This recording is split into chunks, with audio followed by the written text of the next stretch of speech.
হ্যাঁ নাই, সত্য এটা। এবং মণ্ডপ মানে কি? মণ্ডপ মানে পূজা হোক আর মেলা হোক আর না হোক, মণ্ডপ মানে বলি হবেই, ঠিক কিনা? কথা ভুল হলে বলবেন। এটা আমাদের ধর্ম হয়ে দাঁড়িয়েছে না। ধর্ম তো জীবন বিধান।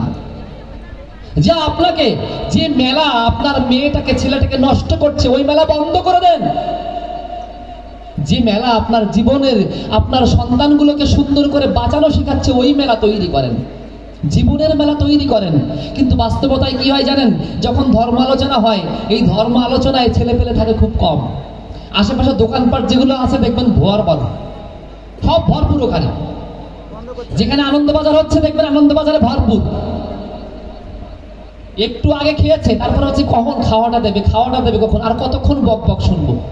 কিন্তু এ জীবনের জন্য কাজে লাগবে তো ও আমার দরকার নেই। কেননা বাস্তবতা হচ্ছে এই যে আমি সুন্দর করে একটা ফসলের ধান ফলাতে এত কষ্ট করছি, তাহলে একটা মানুষ করে গড়ে তুলতে একজনকে আমাকে এত সোজা যে আমি বললাম আমার ছেলেটা মানুষ হলো না, বললেই মানুষ হয়ে যাবে না। সুন্দর করে জীবনের বিধানে ওকে মানুষ হওয়ার পথে আনতে হবে। যতক্ষণ আপনি ওকে মানুষ হওয়ার পথে না আনবেন, ততক্ষণ পর্যন্ত আপনি ওকে যাই দেন মানুষ করতে পারবেন না।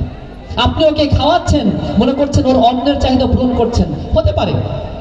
আপনি ওর অন্ন দেন, বস্ত্র দেন, সব দেন, কিন্তু ওকে ধর্ম দেননি। আর যতক্ষণ পর্যন্ত আপনি ওকে ধর্ম না দিবেন, ততক্ষণ পর্যন্ত ওর মধ্যে ধর্মবোধ জাগবে না।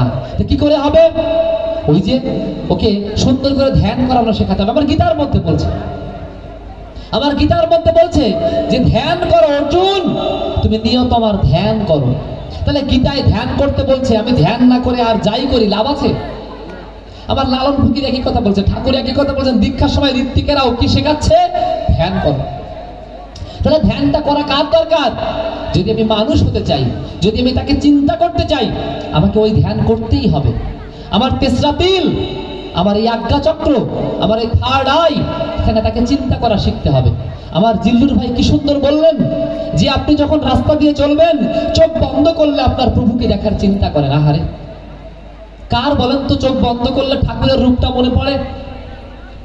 আমার ঠাকুর বাদ দেন, আপনি মহান কৃষ্ণ ভক্ত, চোখ বন্ধ করলে কৃষ্ণকে দেখতে পান তো? এত সোজা নয় ধর্মটা। তাই নিজে আচরণ ধর্ম জীবের শেখায়, আচরণ করে নিজে সুন্দর করে দেখিয়ে দিয়ে যান বলেই তিনি আচার্য, তিনি পুরুষোত্তম। তিনি আমাদের সকলের মনের, সবার মনের মধ্যে কোথায় কার কি বৈশিষ্ট্য সব তিনি বুঝে সুন্দর করে নিজের জীবনে এটা পরিপালন করাতে শেখেন, তাই তিনি পুরুষোত্তম। আর সুন্দর করে আপনি যদি এগুলো নিজের জীবনে পরিপালন না করেন, কোনো লাভ নেই।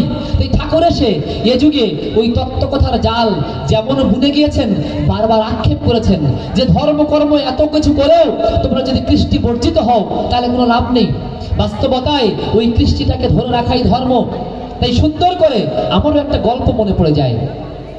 কি গল্প?